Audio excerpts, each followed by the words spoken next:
ஒரு மணி நேரம் நான் தூங்கியிருப்பேன். எந்திரிச்சு பார்த்தா காணோம். சொல்லாமல் இல்லையான்னு தெரியல. திருடனும் எடுத்து வைக்கல, யாரும் எடுத்து வைக்கல. 2000 கொடுத்தா தான் நான் கொடுப்பேன். நீ யார் ஹிந்திக்காரன் மாதிரி இருக்க, ஒரு மாதிரி மிரட்ட ஆரம்பிச்சிட்டாங்க. 5:30 மணிக்கு இப்படி ஒரு நான் ஏதோ திருடி வச்ச மாதிரி ட்ரீட் பண்ணுறாங்க. பெரிய போலீஸு ஹெட்ஃபோனுக்காக சார்ஜரை யூஸ் பண்ணிகிட்டு இருக்காரு. அதை எடுத்து மூஞ்சில் ஏறிடுறாரு. இப்போ போய் கேட்டால் திரும்ப ஃபைனுன்பாங்க. அது 150 ரூபா தான். ஆனால் அவங்க கேட்குறது 1500 தேவையே இல்லை. நான் வீட்டுக்கு போய் பார்த்தேன். வணக்கம், நான் உங்கள் தமிழ் சர்வைவர்.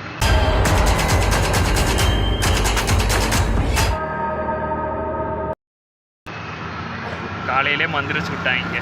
என்ன நடந்ததுன்னு போய் பார்த்துட்டு வாங்க. ஓ, தூங்கி எந்திரிச்சா காணாங்க. இப்போ தான் வச்சுருந்தேன், இங்கே தான் வச்சுருந்தேன். கரெக்டாக 20,000 மெகா ஆச்சுங்க. ரகுமான்ஜி வாங்கி கொடுத்தாரு.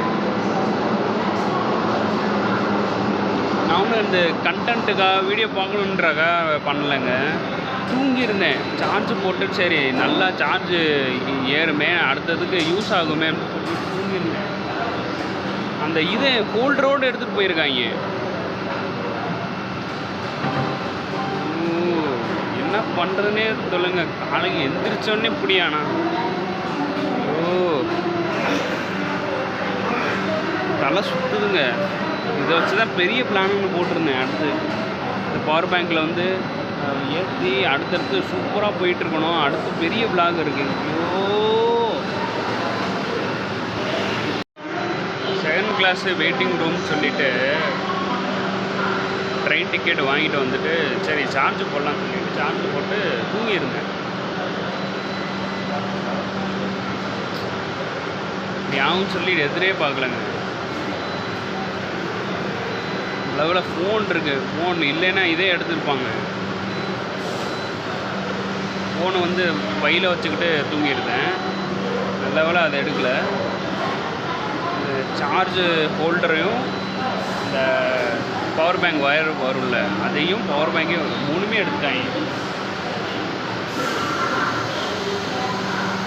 ஆனால் விழுகிறதுக்குன்னா அந்த பக்கம் ஒரு நிமிஷம் இருங்க. விழுகிறதுக்குன்னா அந்த பக்கம் விழுகிறதுக்கு சான்ஸ் இல்லை. ஏன்னா அந்த அட்டை இருக்குல்ல, அதனால் இப்படி தான் விழுகணும். விழுந்தால் எனக்கு தெரிஞ்சிருக்கும். இங்கே தான் தூங்கியிருந்தேன். அது தூங்கவும் இல்லை, ஒரு மாதிரி முடிச்சு தான் இருந்தேன். லைட்டாக ஒரு 20 நிமிஷம் கண்ணை அசந்திருப்பேன்னு நினைக்கிறேன். அடுத்து எந்திரிச்சு பார்த்தா இங்கே ஒரு 2 அம்மா இருந்தாங்க. ஒரு அம்மாவும் ஐயாவும் இருந்தார். அவர்கிட்ட கேட்டால் இல்லை தெரிலன்றாங்க. நல்லபடியாக வணக்கம், நான் உங்கள் தமிழ் சர்வர் சொல்லலான் இருந்தேன். காலையில் இருந்துருச்சு. ஹோல்டர் இல்லைங்க. அப்போது ஹோல்டர் இருந்தால் தான் நான் இப்போது சார்ஜ் கூட பண்ண முடியும் ஃபோனுக்கு.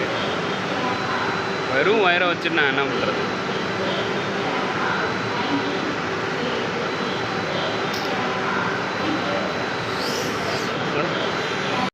அதாவதுங்க, இதை நான் சொல்லாமல் இல்லையான்னு தெரில. ஆக்சுவலாக பவர் பேங்க் கிடச்சிருச்சு. பவர் பேங்க்கும் சார்ஜரும் கிடச்சிருச்சு. என்னன்னாங்க, திருடனும் எடுத்து வைக்கல, யாரும் எடுத்து வைக்கல. இங்கே இருக்கிற போலீஸ் தாங்க எடுத்து வச்சுருக்காங்க. அவங்க பாட்டு அவங்க சார்ஜராக யூஸ் பண்ணிகிட்டு இருக்காங்க. நான் போய் கேட்டு இந்த மாதிரி சார்ஜ் வச்சு தூங்கியிருந்தேன், இது என்னோடது சார் கொடுங்க அப்படின்னா 2000 கொடுத்தா தான் நான் கொடுப்பேன். நீ யார் ஹிந்திக்காரன் மாதிரி இருக்க, யார் அப்படின்ற மாதிரி ஒரு மாதிரி மிரட்ட ஆரம்பிச்சிட்டாங்க.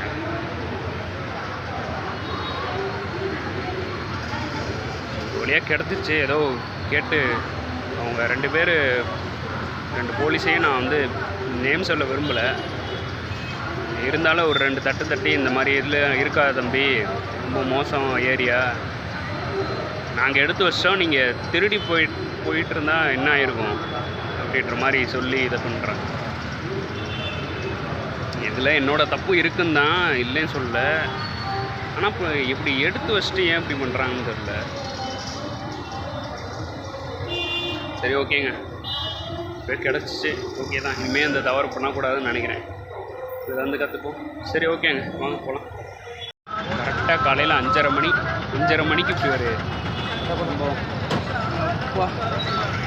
அவங்க நான் ஏதோ திருடி வச்ச மாதிரி ட்ரீட் பண்ணுறாங்க. நான் இழந்தவையா, பொருளை இழந்தவையா அப்படின்ற மாதிரி தான் சமாளித்து கொண்டு வந்தேன். அப்பா அவங்க எடுத்து வச்சுட்டுங்க. ஹெட்ஃபோனுக்கு பெரிய போலீஸு ஹெட்ஃபோனுக்காக சார்ஜரை யூஸ் பண்ணிகிட்ருக்காரு. பவர் பேங்க் முன்னாடி இப்படி வச்சுருக்காங்க. சார் இது என்னது சார்? உன்னோடனா என்ன இது, என்ன கேரண்டி உன்னோடன்ற அப்படின்ற. நான் எடுத்து வச்சுட்டு விளாட்றாங்களான்னு நினச்சேன். சீரியஸான டோனில் பேசி யாராச்சும் எடுத்துகிட்டு போனால் என்ன ஆகிருக்கும், நீ இப்படி தூங்கியிருக்க அப்படின்னு. இல்லை சார் 20 நிமிஷம் தான் சார் தூங்கினேன், உடனே எழுந்திரிச்சிட்டேன் சார், சார்ஜ் வைக்கிறது தான் சார் வந்தேன் அப்படின்னு. சார்ஜ் வாங்கியிருக்குன்னா எப்படி வரலாம் நீ, அது இதுன்னு சொல்லி பேச ஆரம்பிச்சு. அப்புறம் நீ என்ன விளாகரா அப்படின்ட்டு நிறைய பேசினாங்க. ஆமாம் சார் விளாகரு, இங்கே கேரளா எடுக்கிறது சார் வந்திருந்தேன், சேனல் சொல்லு அப்படின்னு. சொல்கிறேன் சார் அப்படின்னு சேனல் எல்லாமே காட்டி எனக்கு சப்ஸ்கிரைபர் ரொம்ப கம்மியாக இருக்குன்றாங்க. காலையில் இப்படி ஒரு இதாக. சரி ஓகே, பார்ப்போம் என்ன நடக்குதுன்னு பார்ப்போம். இன்னும் என்னென்ன நடக்க போதோ. வாங்கிட்டு வரும்போது ஒருத்தர் வந்து இந்த சார்ஜரோட இந்த பவர் பேங்க் ஒயர் இருக்குல்ல சின்னதாக, அதை எடுத்து மூஞ்சியில் எறிகிறாரு. என்னடான்னு கேட்டால் வா இது 2000 ஃபைன் கட்டு, இல்லைன்னா சார்ஜரை கொண்டு போக முடியாது அப்படின்றேன். பவர் பேங்கே 2000 தான், 2000 கட்டி நான் கொண்டு போனோன்னு அந்த நேரம் ஏதோ சமாளித்து வாங்கிட்டு வந்துட்டேன் ஒரு வழியாக. கண்டென்ட்டே மறந்துடுச்சுங்க. காலையில் இப்படி ஒரு நடந்தோடனே இன்றைக்கி என்ன பண்ணுறதுன்னு எதுவுமே சுத்தமாக ஓடலை. ஒரு டீ ஒரு 2 பண்ணு சாப்பிட்டுட்டு இதுக்கப்புறம் தான் எதுவுமே ஓடும். காலையிலே வந்துடுச்சு விட்டாங்களே. இப்போ தாங்க கவனித்தேன், செல்ஃபி ஸ்டிக்கு காணோம். இந்த இதில் வச்சுருந்தில்ல கிம்பல் மாதிரி எடுத்து வச்சிட்டாங்க போல்.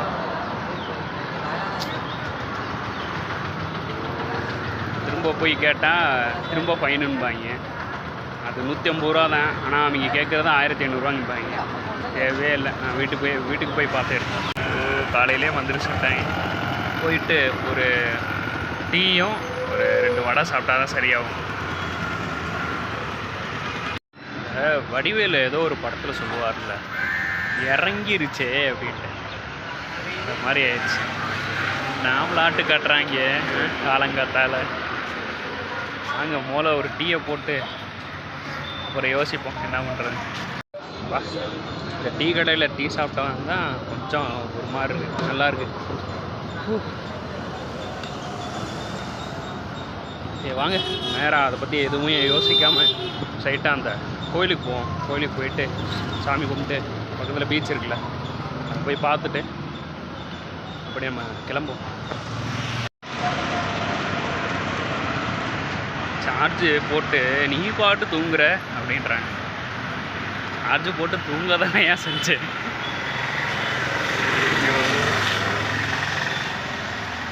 சோப்பா முடியல.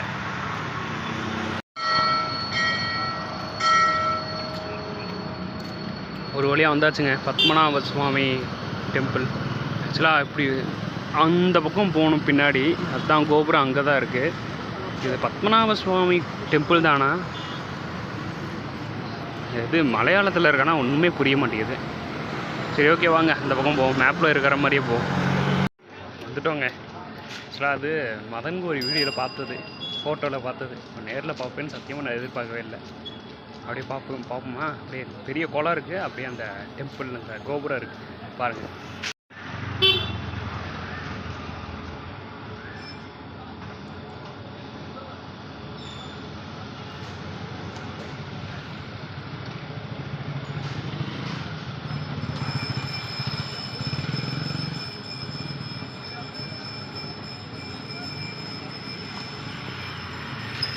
இவ்வளோ மீன் இருக்குது.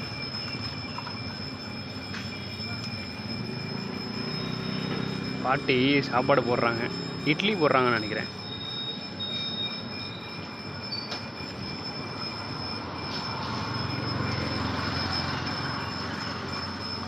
இட்லியா இது என்னது புட்டான்னு தெரில.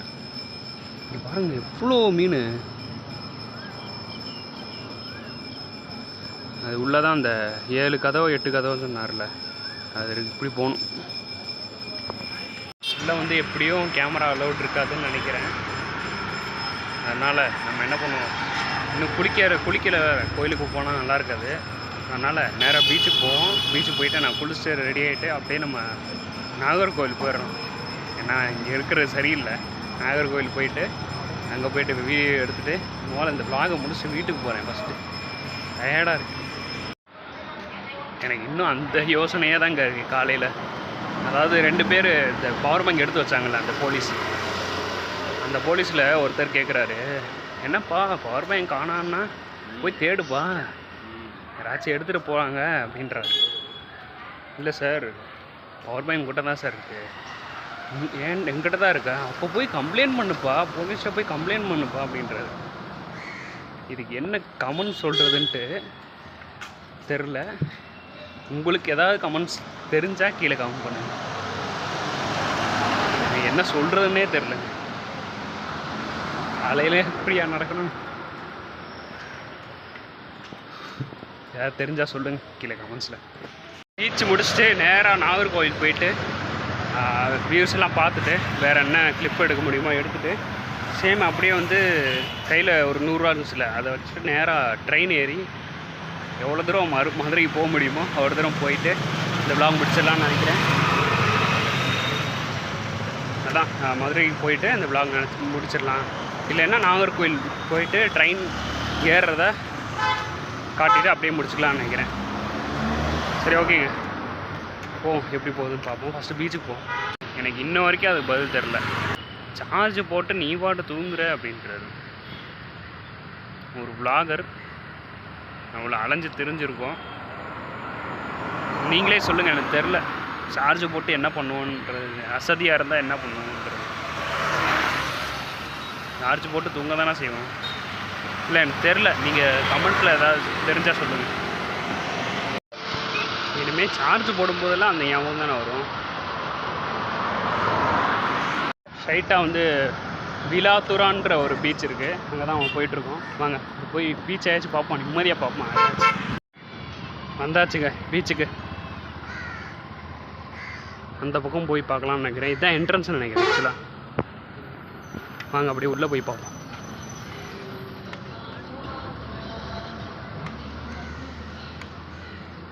ஓ கயிறு போட்டிருக்காங்க. ஆக்சுவலாக உள்ள என்ட்ரன்ஸ் கிடையாதுன்னு நினைக்கிறேன். இந்த பக்கமே போய் பார்ப்போம்.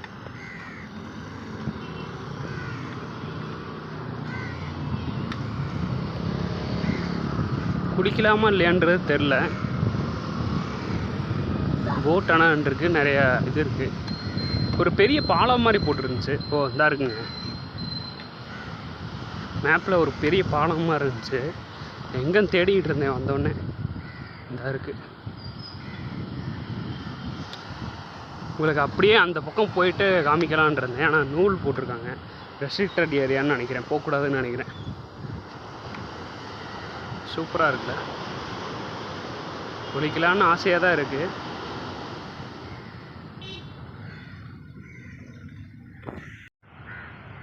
கல் ஏறுறது இருக்கிற இடத்துல பெருசாக வரும், பெருசாக பொத்தி அடிக்கும். ஓ ஆக்சுவலாக நான் அங்கே போய் குளிக்கலான் இருந்தேன்.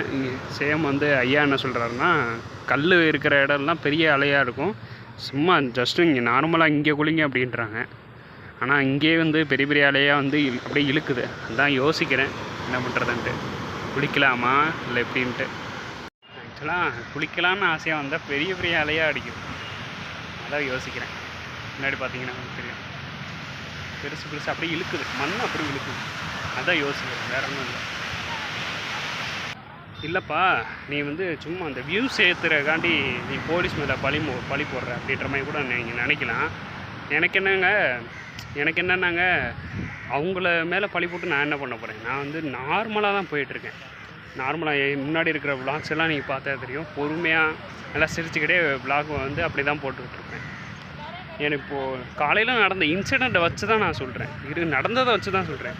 முக்கியமாக எனக்கு எதுக்கு வந்து இதை பற்றி பேசணுன்னு இருந்துச்சுன்னா, அவர் என்னோடய சார்ஜரை யூஸ் பண்ணிவிட்டு அந்த வயரை எடுத்து மூஞ்சியில் வீசுகிறாரு. நீ 2000 கட்டு அப்படின்ட்டு இருந்தார். இல்லை சார் அது என்னோடய சார்ஜ் தானே சார், கொடுங்க சார்னு கேட்கும்போது போய் தொலை அப்படின்ற மாதிரி ஏதோ அவரோட சார்ஜரை நான் யூஸ் பண்ண மாதிரி எடுத்து மூஞ்சியில் எறிகிறாரு. நான் வந்து தமிழ்நாடு போலீஸை நான் சொல்லலை, இது வந்து கேரளா போலீஸை நான் சொல்லிக்கிட்டு இருக்கேன். ஆனால் வந்து அவங்க பேரை நான் யூஸ் பண்ணக்கூடாது.